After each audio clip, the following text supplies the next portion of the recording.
çok çetin anları var. Yolunun iniş yokuşları var. Soyuğu boranları karı var. Her kışın sonunda bir baharı var. Hayatın çok çetin anları var. Yolunun iniş yokuşları var.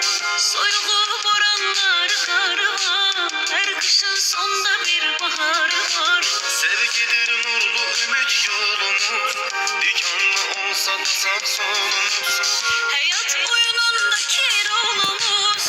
Kavuşan iki aşık sonumuz. Birazca sabredeceğim benim. Karşıda senle güzel günlerim.